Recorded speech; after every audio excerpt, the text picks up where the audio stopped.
disappearance of Elisa Lam, or Elisa Lam, not sure how you pronounce it. And this is at the Cecil Hotel. Now, before we get into this video, I was thinking about making this a series because there have been a lot of like weird disappearances or deaths at the Cecil Hotel. So maybe we can do like a little Cecil Hotel thing. So yeah, let's get into the video. The setting for where everything happened was 2013 in Los Angeles, California. Elisa Lam was the daughter of immigrants from Hong Kong, and she was a student at the University of British Columbia. Rewinding a little bit, in mid-2010, she started a blog named Ether Fields, and it was posted on Blog Post. I actually went and looked at the blog because it's still up, which is a little eerie. We'll get to it, but it's very significantly quoted. Like this one blog post she makes that states, "You're always haunted by the idea of wasting your life." I feel like that was like a very millennial pressure type of things. Like very often, like we are, and I don't know if I'm really a millennial, but very often, like young 20-somethings in college are pressured, especially if you come from like an immigrant family or you're first generation. You're pressured to do something great, to do something grand, to go above and beyond, because you have to like satisfy this monster image that your family has created, or you feel like you have to be like the one to make it. And I feel like she was experiencing a lot of that pressure just from reading her blog post. That's what it seemed like to me. So she also wrote a specific post that was titled "Worries of a 20-something."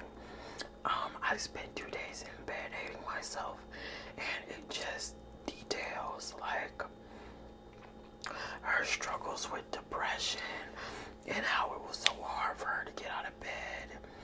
Even like she was stating that she knew she needed to get out of bed. She knew that was the right thing to do. She knew that getting up and doing things she liked would make her feel better, but she just couldn't, which is like a clinical sign of depression. And it seems to me overall, it seemed to be like a blog of a millennial suffering with depression, and that was like really in a dark space. Some of the blogs included like fashion posts, but they were like oddly intermixed with these other blog posts that were generally around the subject of like not being enough, not doing enough, worried about not being successful. So yeah, that was that. Her battle with her mental health forced her to drop all of her classes for a semester. And in her blog, she wrote how she was worried that her transcript would not look good enough to get into graduate school because of all of her drops. Somewhere along the line, she was diagnosed with bipolar disorder and depression. According to the sources I read, mental health really quiet.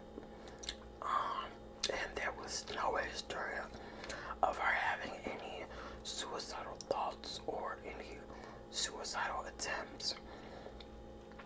Even reading through her blog where she was like extremely depressed, she did not express like any ideas of suicide. She just expressed like depression. She never said like, I don't want to be here. She always like stated that she knew like she should get up, she should go out, she should be with her friends. I don't know. So from the looks of it, she had no suicidal thoughts and no documented suicide attempts. It is stated that she had a history of not taking her bipolar medication, and as a result, on several occasions, she suffered from hallucinations that would cause her to hide under her bed, kind of like using underneath her bed as a safe space. And she was hospitalized for one of these episodes. So during the time where I'm assuming she was not in college, maybe she was taking like a mental health semester, and she decided to do like some solo traveling. She took a trip to California and traveled alone using the Amtrak train or just like local buses. She visited the San Diego Zoo, and there were like pictures of her at the zoo on her social media. I did not go to try to look up or review her social media. That was very eerie. Reading the blog alone was very eerie, so yeah. But apparently there were pictures of her at the San Diego Zoo on her social media.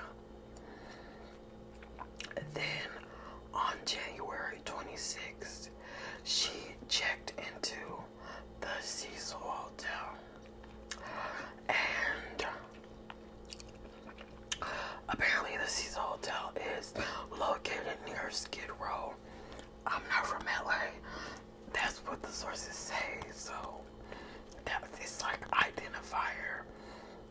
It's like by Skid Row. So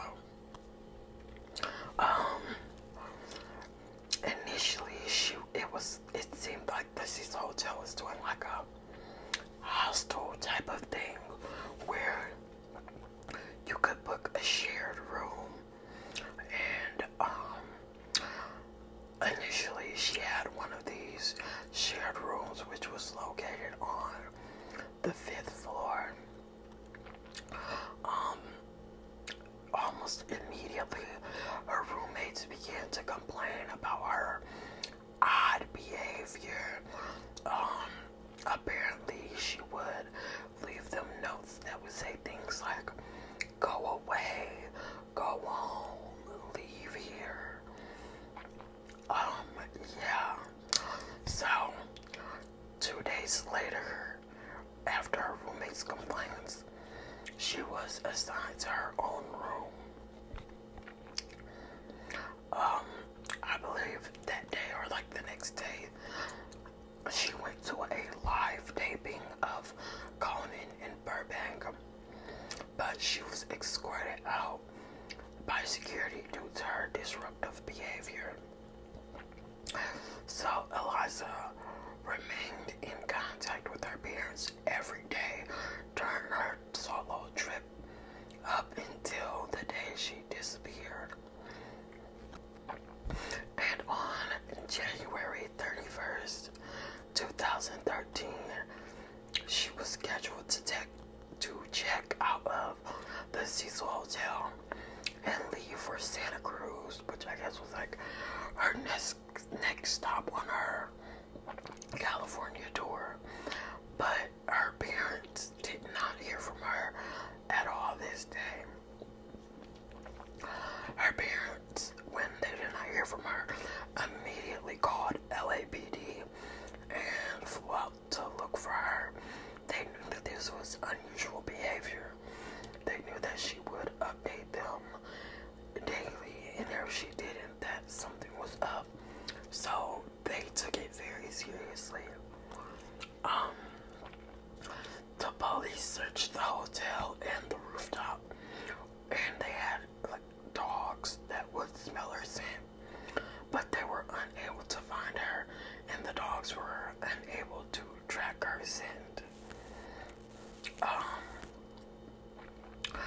The LAPD does state that they didn't search every room because they could only do that if they had probable cause of a crime, which they didn't as of right now.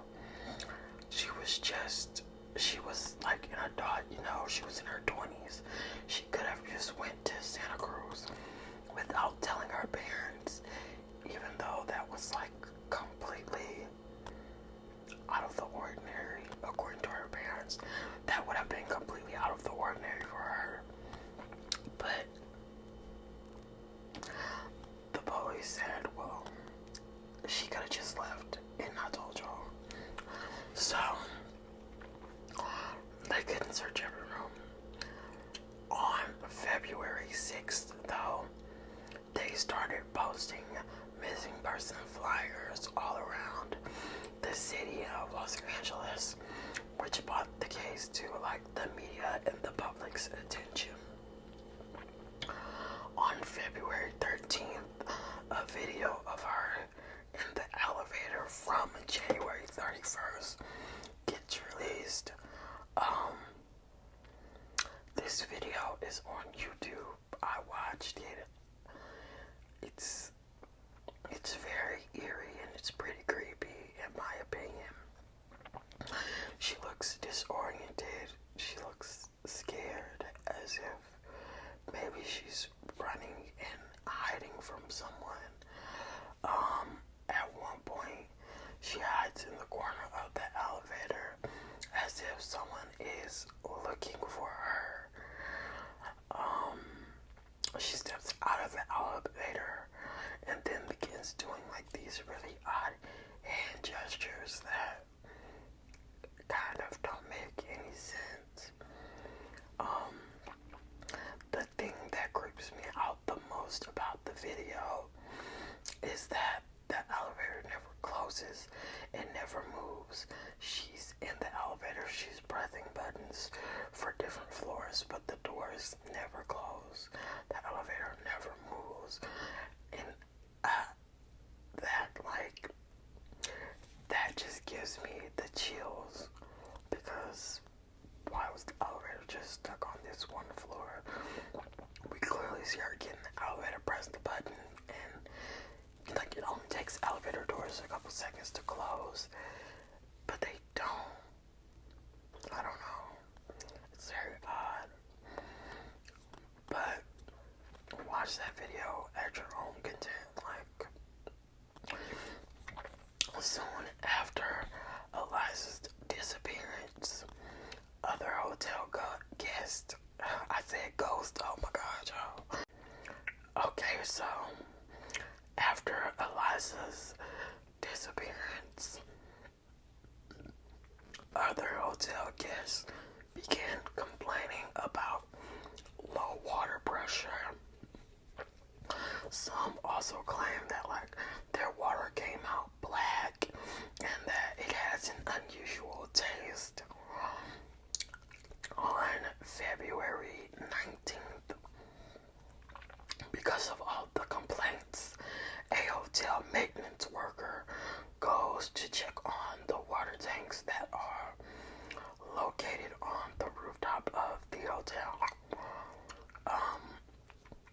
When they get there, they find the body of Elisa Lam in one of the 1,000-gallon water tanks that supplied water to guest rooms, the kitchen, and a hotel coffee shop. She was found floating face up, and her body had started to decompose.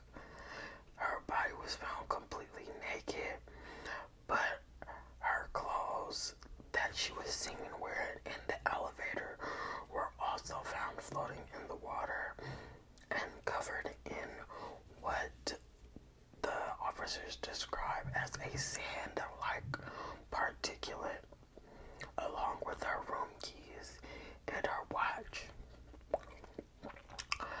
A few days later, on February 21st, the LA coroner issued that it was an accidental drowning with no suicide. And a toxicology report showed that she had been taking her medication for like her bipolar disorder and depression.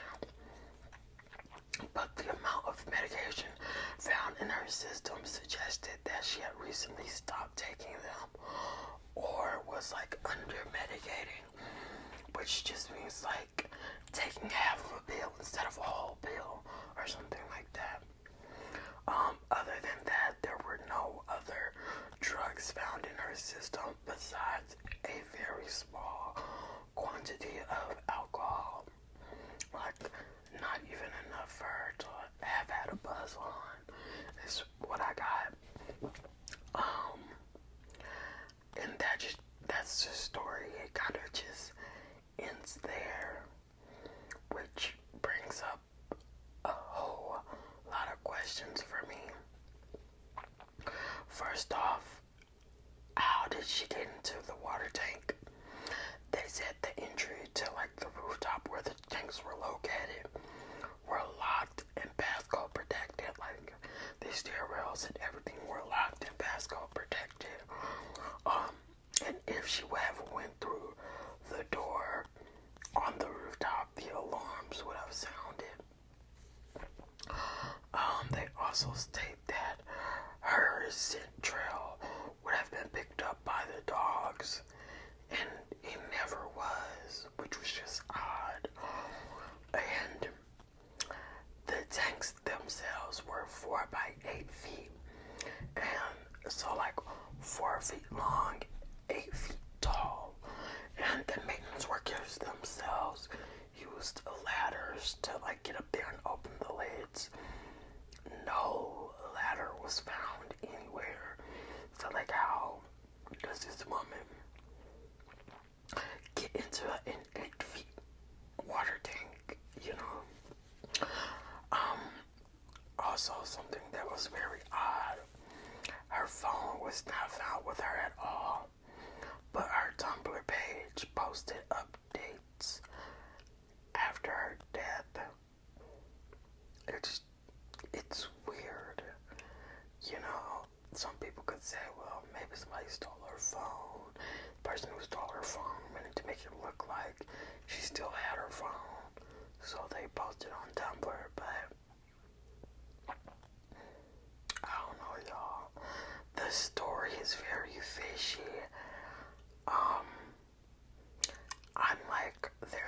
I'm getting chills right now. Oh my gosh. But I'm like, there are so many things that could have gone wrong or led to this. Like, maybe she was in a state of mania, and I've experienced people being actively manic. They're very irrational. They do things that don't make sense. It's like out of control. So maybe she was in a state of mania, but the fact that she still had levels of medication in her system, even if it wasn't the full proper amount, makes me feel as if she hadn't been off of her medication long enough to send her into a manic episode. But maybe she was. Maybe someone did this to her, because like, how did she get into the tank without the ladder? Where's her phone? They've never found her phone. And then there's the last option, which is the creepiest. Maybe she was like possessed. I don't know, y'all. The Cecil Hotel is like super shady. People always say it's haunted. Like, maybe a ghost got a hold of her and like made her spaz out. But that is the story of Elisa Lam at the Cecil Hotel. Tell me what y'all think in the comments. What y'all think happened. If y'all have more information about the story that I didn't mention, yeah, leave some comments down below. So yeah, y'all, I don't know if this is a true crime crime story or a creepy conspiracy. I don't know, but I think this is going to kick off a series that I'm gonna do about the stories of the Cecil Hotel. So, with that being said, don't forget to like, comment, and subscribe. If you would like to see more videos from your girl,